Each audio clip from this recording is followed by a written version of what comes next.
ನಮಸ್ಕಾರ ಎಲ್ಲರಿಗೂ. ಇವತ್ತು ನಾನು ಪ್ರೆಗ್ನೆನ್ಸಿಗೆ ಟ್ರೈ ಮಾಡ್ತಿರೋ ಎಲ್ಲಾ ಮಹಿಳೆಯರ ಒಂದು ಪ್ರಶ್ನೆಗೆ ಉತ್ತರನ ಕೊಡ್ತಾ ಇದ್ದೀನಿ. ಸೊ ಇದ್ರ ಬಗ್ಗೆ ತುಂಬಾ ಮಹಿಳೆಯರಿಗೆ ಡೌಟ್ ಇದೆ, ಮತ್ತೆ ಇದನ್ನ ಓಪನ್ ಆಗಿ ಕೇಳೋದಿಕ್ಕೆ ಅಥವಾ ಡಿಸ್ಕಸ್ ಮಾಡೋದಿಕ್ಕೆ ಎಲ್ಲರೂ ಸ್ವಲ್ಪ ಹಿಂಜರಿತಾರೆ. ಇವತ್ತಿನ ವಿಡಿಯೋದಲ್ಲಿ ನಾನು 5ರಿಂದ 6 ಪ್ರೈವೇಟ್ ಪ್ರಶ್ನೆಗಳಿಗೆ ಒಂದು ಉತ್ತರ ಅಥವಾ ಮಾಹಿತಿನ ಕೊಡ್ತಾ ಇದ್ದೀನಿ.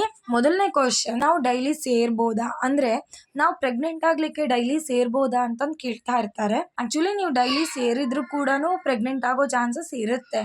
ಆದ್ರೆ ನಿಮ್ಮ ಹಸ್ಬೆಂಡ್ ನ ಸ್ಪರ್ಮ್ ಕೌಂಟ್ ಏನಾದ್ರೂ ಕಡಿಮೆ ಇದ್ರೆ, ಅಂದ್ರೆ ವೀರ್ಯ ಏನಾದ್ರೂ ಕೌಂಟ್ ಕಡಿಮೆ ಇದ್ರೆ, ಅಥವಾ ಮೊಟಿಲಿಟಿ ಅಂದ್ರೆ ಸ್ಪರ್ಮ್ ನ ವೇಗ ಏನಾದ್ರೂ ಕಡಿಮೆ ಇದೆ ಅಂದ್ರೆ, ಮತ್ತೆ ನೀವು ತುಂಬಾ ಟೈಮ್ ಇಂದ ಪ್ರೆಗ್ನೆನ್ಸಿಗೆ ಟ್ರೈ ಮಾಡ್ತಾ ಇದ್ದೀರಾ ಆದ್ರೂ ರಿಸಲ್ಟ್ ಸಿಗ್ತಾ ಇಲ್ಲ ಅಂತ ಅನ್ನೋರು ಏನ್ ಮಾಡ್ಬೋದು ಅಂದ್ರೆ, ನಿಮ್ಮ ಓವ್ಯುಲೇಷನ್ ಟೈಮ್ ಅಲ್ಲಿ ಅಂದ್ರೆ ಅಂಡಾಣು ಬಿಡುಗಡೆ ಆದಂತಹ ಟೈಮ್ ಅಲ್ಲಿ ಒಂದು ದಿನ ಬಿಟ್ಟು ಒಂದು ದಿನ ಸೇರಿದ್ರೇನೆ ಒಳ್ಳೇದು. ಯಾಕೆಂದ್ರೆ ಮಧ್ಯೆ ಒಂದು ದಿನ ಗ್ಯಾಪ್ ಕೊಡೋದ್ರಿಂದ ನೆಕ್ಸ್ಟ್ ಡೇ ನಿಮ್ಮ ಸ್ಪರ್ಮ್ ಕೌಂಟ್ ಅಂದ್ರೆ ನಿಮ್ಮ ಗಂಡನ ಸ್ಪರ್ಮ್ ಕೌಂಟ್ ಆಗಿರ್ಬೋದು ಅಥವಾ ಮೊಟಿಲಿಟಿ ಆಗಿರ್ಬೋದು ಇಂಪ್ರೂವ್ ಆಗಿರುತ್ತೆ. ಸೊ ನಿಮ್ಮ ಪ್ರೆಗ್ನೆನ್ಸಿಗೆ ಟ್ರೈ ಮಾಡ್ತಿರೋರು ಓವ್ಯುಲೇಷನ್ ಟೈಮ್ ಅಲ್ಲಿ ಒಂದು ದಿನ ಬಿಟ್ಟು ಒಂದು ದಿನ ಸೇರಿದ್ರೇನೆ ಒಳ್ಳೇದಾಗಿರುತ್ತೆ. ಮತ್ತೆ ಓವ್ಯುಲೇಷನ್ ಕಿಂತ ಮುಂಚೆ ನಿಮ್ ಇಷ್ಟ ಆಗಿರುತ್ತೆ, ಬೇಕು ಅಂದ್ರೆ ಸೇರಿ ಅಥವಾ ಬೇಡ ಅಂದ್ರೆ ಅವಾಯ್ಡ್ ಮಾಡಿ. ಬಟ್ ಓವ್ಯುಲೇಷನ್ ಟೈಮ್ ಅಲ್ಲಿ ಅಟ್ಲೀಸ್ಟ್ ಒಂದು ದಿನ ಬಿಟ್ಟು ಒಂದು ದಿನ ಸೇರಿದ್ರೆ ನಿಮ್ಗೊಂದು ಒಳ್ಳೆ ರಿಸಲ್ಟ್ ಸಿಗೋದಕ್ಕೆ ಹೆಲ್ಪ್ ಆಗುತ್ತೆ.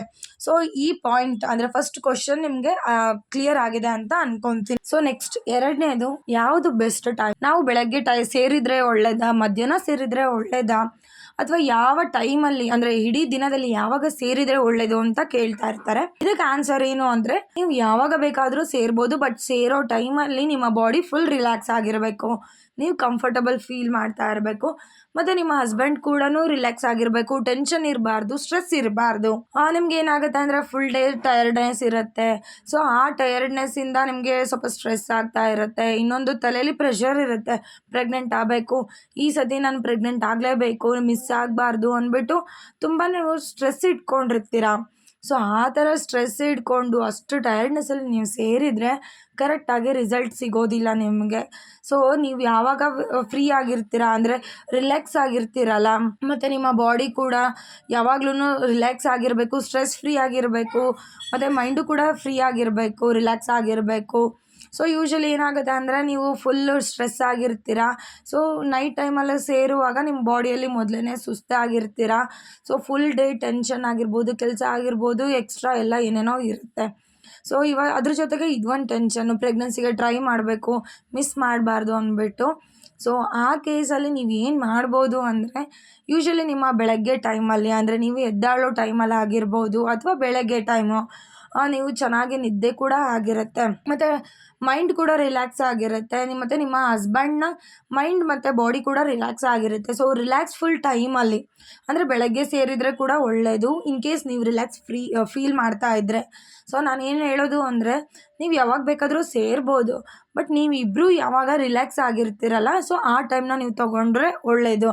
ಇನ್ ಕೇಸ್ ನೀವು ಬೆಳಗ್ಗೆ ನಾನು ಮೈಂಡ್ ಆದರೂ ಆಗಲಿ ಬಾಡಿ ಆದರೂ ಆಗಲಿ ರಿಲ್ಯಾಕ್ಸ್ ಆಗಿದೆ ಅಂದರೆ ನೀವು ಬೆಳಗ್ಗೆ ಸೇರಿ. ಇನ್ ಕೇಸ್ ನಾನು ಸಂಜೆ ರಿಲ್ಯಾಕ್ಸ್ ಆಗಿರ್ತೀನಿ ಅಂತ ಅಂದರೆ, ಸೊ ಆ ಟೈಮಲ್ಲಿ ಕೂಡ ನೀವು ಸೇರಬೇಕು.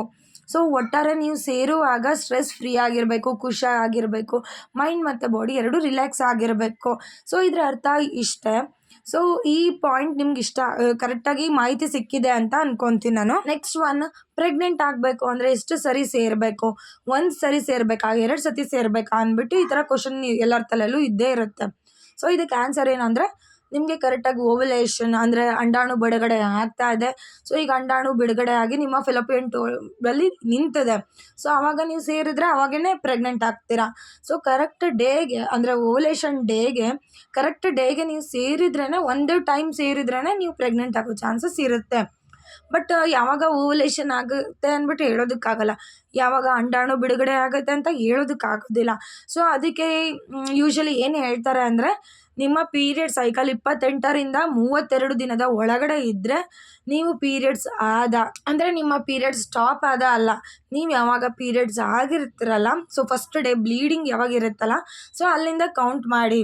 ಸೊ ಆವಾಗ 11ರಿಂದ 21 ದಿನದ ಒಳಗಡೆ ನಿಮಗೆ ಯಾವಾಗ ಬೇಕಾದರೂ ಓವ್ಯುಲೇಷನ್ ಆಗ್ಬೋದು.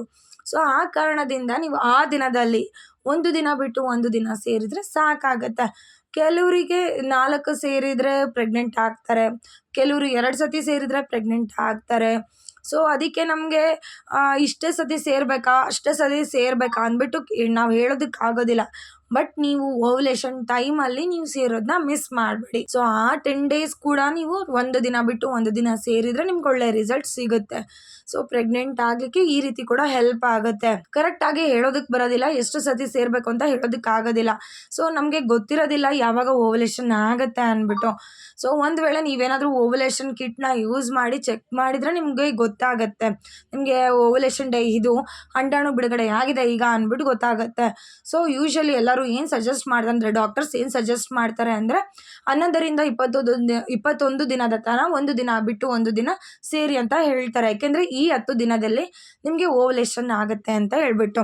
ಸೊ ಈ ಪಾಯಿಂಟ್ ನಿಮಗೆ ಕ್ಲಿಯರ್ ಆಗುತ್ತೆ ಅಂತ ಅಂದ್ಕೊಂಡಿದ್ದೀನಿ ನಾನು. ನೆಕ್ಸ್ಟು ಎಷ್ಟೋ ಜನಗೆ ಆರ್ಗ್ಯಾಸಮ್ ಅಂದರೆ ಒಂದು ಲೆವೆಲ್ ಆಫ್ ಸ್ಯಾಟಿಸ್ಫ್ಯಾಕ್ಷನ್, ಒಂದು ಲೆವೆಲ್ ಆಫ್ ಒಳ್ಳೆ ಫೀಲಿಂಗ್ ಬರ್ತಾ ಇಲ್ಲ. ಸೊ ಈ ರೀತಿ ಬರ್ತಾ ಇಲ್ಲದಕ್ಕೆ ನಾನು ಪ್ರೆಗ್ನೆಂಟ್ ಆಗ್ತಾ ಇಲ್ಲ ಅಂತ ಅಂದ್ಬಿಟ್ಟು ಅದೊಂದು ಏನಾದರೂ ರೀಸನ್ನ ಅಂತಂದು ಎಲ್ಲರಿಗೂ ಒಂದು ಕ್ವಶನ್ ಇದ್ದೇ ಇರುತ್ತೆ. ಅಂದರೆ ನನಗೇನು ಇಂಟ್ರೆಸ್ಟ್ ಸಿಗ್ತಾ ಇಲ್ಲ ಅಂತಂದು ಒಂದು ಕ್ವಶನ್ ಇರುತ್ತೆ. ಸೊ ಇವಾಗ ನಿಮ್ಗೇನಾದರೂ ಆರ್ಗ್ಯಾಸಮ್ ಆಗ್ತಾ ಇಲ್ಲ ಅಥವಾ ಆ ರೀತಿ ಇಂಟ್ರೆಸ್ಟ್ ಸಿಗ್ತಾ ಇಲ್ಲ ಅಂತ ಅಂದರೂ ಕೂಡ ನೀವು ಪ್ರೆಗ್ನೆಂಟ್ ಆಗೋದಕ್ಕೆ 100% ಚಾನ್ಸಸ್ ಇರುತ್ತೆ. ಬಟ್ ಒಂದು ವೇಳೆ ನಿಮ್ಗೇನಾದರೂ ಆರ್ಗ್ಯಾಸಮ್ ಆಗ್ತಾ ಇದೆ, ಒಂದು ಒಳ್ಳೆ ಫೀಲಿಂಗ್ ಆಗ್ತಾ ಇದೆ ಅಂದರೆ ಸೊ ಆ ಟೈಮಲ್ಲಿ ಸ್ವಲ್ಪ ಜಾಸ್ತಿ ಚಾನ್ಸಸ್ ಇದೆ ಸೊ ಪ್ರೆಗ್ನೆಂಟ್ ಆಗಲಿಕ್ಕೆ. ಏಕೆ ಅಂತ ಅಂದರೆ ನಿಮ್ಗೆ ಯಾವಾಗ ಆರ್ಗ್ಯಾಸಮ್ ಫೀಲ್ ಮಾಡ್ತೀರಾ ನೋಡಿ, ಸೊ ಆಗ ನಿಮ್ಮ ಯೂಟ್ರೆಕ್ಸ್, ಸರ್ವೆಕ್ಸ್ ಆಗಿರ್ಬೋದು ಮತ್ತು ವಜನ ಆಗಿರ್ಬೋದು ಕಾಂಟ್ರಾಕ್ಟ್ ಆಗ್ಬೋದು, ಅಂದರೆ ಸಂಕುಚನಗೊಳ್ತಾ ಇದೆ ನಿಮ್ಮ ಮಸಲ್ಸ್ ಎಲ್ಲ. ಸೊ ಈ ರೀತಿ ಸಂಕುಚನಗೊಂಡಾಗ ನಿಮ್ಮ ಹಸ್ಬೆಂಡಿಂದ ಬಂದಂಥ ವೀರ್ಯ ಕೂಡ ಬೇಗ ಹೋಗಿ ಫಿಲಪಿಯನ್ ಟ್ಯೂಬಲ್ಲಿ ಬೇಗ ಹೋಗ್ಬಿಟ್ಟು ಮೀಟ್ ಆಗೋದಕ್ಕೆ, ಎಗ್ ಜೊತೆಗೆ ಮೀಟ್ ಆಗೋದಕ್ಕೆ ಸ್ವಲ್ಪ ಈಸಿ ಆಗುತ್ತೆ ಅಂದ್ಬಿಟ್ಟು ಕೆಲವು ಎಕ್ಸ್ಪರ್ಟ್ಸ್ ಹೇಳ್ತಾ ಇರ್ತಾರೆ. ಸೊ ಆ ಕಾರಣದಿಂದ ನಿಮಗೇನು ಫೀಲ್ ಆಗ್ತಾ ಇಲ್ಲ ಅಂದರೂ ಕೂಡ ನೀವು ಪ್ರೆಗ್ನೆಂಟ್ ಆಗೋ ಚಾನ್ಸಸ್ ಇರುತ್ತೆ. ಇನ್ ಕೇಸ್ ಒಂದು ವೇಳೆ ಏನಾದರೂ ನಿಮಗೆ ಆರ್ಗ್ಯಾಸಮ್ ಫೀಲ್ ಆಗ್ತಾ ಇದ್ದರೆ ಸ್ವಲ್ಪ ನಿಮ್ಮ ಚಾನ್ಸಸ್ನ ಹೆಚ್ಚು ಮಾಡಬಹುದು ನೀವು ಪ್ರೆಗ್ನೆಂಟ್ ಆಗಲಿಕ್ಕೆ. ಸೊ ಈ ಪಾಯಿಂಟ್ ನಿಮಗೆ ಕ್ಲಿಯರ್ ಆಯಿತು ಅಂತ ಅಂದ್ಕೊತೀನಿ. ನೆಕ್ಸ್ಟ್ ಕ್ವಶನ್ ಬಂದುಬಿಟ್ಟು, ನಾವು ಸೇರುವಾಗ ಲುಬ್ರಿಕೆಂಟ್ಸ ಅಂದರೆ ಏನಾದರೂ ಜೆಲ್ನ ಯೂಸ್ ಮಾಡ್ತಾ ಇದ್ದೀವಿ, ಸೊ ಈ ರೀತಿ ಜೆಲ್ನ ಯೂಸ್ ಮಾಡ್ಬೋದಾ ಬೇಡ ಅಂತ ಅಂದ್ಬಿಟ್ಟು ಕ್ವಶನ್ ಇರುತ್ತೆ. ಆ್ಯಕ್ಚುಲಿ ಹೇಳಬೇಕು ಅಂದರೆ ಓವ್ಯುಲೇಷನ್ ಟೈಮಲ್ಲಿ ವಜನದಲ್ಲಿ ಸೊ ಒಂಥರ ಸೆಕ್ರೀಷನ್ ಬಂದಿರುತ್ತೆ. ಸೊ ಅದೇ ಒಂದು ಲೂಬ್ರಿಕೆಂಟ್ ಆಗಿ ಕೆಲಸ ಮಾಡ್ತಾ ಇರುತ್ತೆ. ನಿಮ್ಗೇನಾದರೂ ಆ ಥರ ಯೂಸ್ ಮಾಡೋವಂತಹ ಅವಶ್ಯಕತೆ ಇರೋದಿಲ್ಲ, ಎಸ್ಪೆಷಲಿ ಓವ್ಯುಲೇಷನ್ ಟೈಮಲ್ಲಿ. ಸೊ ನೀವೇನಾದರೂ ಪ್ರೆಗ್ನೆನ್ಸಿಗೆ ಟೈಮ್ ಮಾಡ್ತಿದ್ರೆ ನೀಡಿರೋದಿಲ್ಲ. ಒಂದು ವೇಳೆ ನನಗೆ ಕಷ್ಟ ಆಗ್ತಿದೆ, ಸೇರೋದಕ್ಕೆ ಕಷ್ಟ ಆಗುತ್ತೆ, ನೋವಾಗುತ್ತೆ ಅಂದರೆ ಅಂಥವರು ಲುಬ್ರಿಕೆಂಟ್ಸ್ನ ಯೂಸ್ ಮಾಡ್ಬೋದು. ಬಟ್ ನೀವು ಯೂಸ್ ಮಾಡೋವಂತಹ ಲುಬ್ರಿಕೆಂಟ್ಸ್ ಸ್ಪರ್ಮ್ ಫ್ರೆಂಡ್ಲಿನಾ ಅಂದ್ಬಿಟ್ಟು ನೋಡಬೇಕಾಗತ್ತೆ. ಆದರೆ ನೀವು ಯೂಸ್ ಮಾಡೋವಂತಹ ಲುಬ್ರಿಕೆಂಟ್ಸ್ ಸ್ಪರ್ಮ್ ಫ್ರೆಂಡ್ಲಿನಾ ಅಂತ ನೋಡಬೇಕಾಗತ್ತೆ. ಏಕೆಂದರೆ ಕೆಲವೊಂದು ಲುಬ್ರಿಕೆಂಟ್ಸ್ ಸ್ಪರ್ಮಿಸೈಡಲ್ ಇರುತ್ತೆ. ಈ ಸ್ಪರ್ಮಿಸೈಡಲ್ ಅಂದರೆ ವೀರ್ಯನ ಕಿಲ್ ಮಾಡುತ್ತೆ.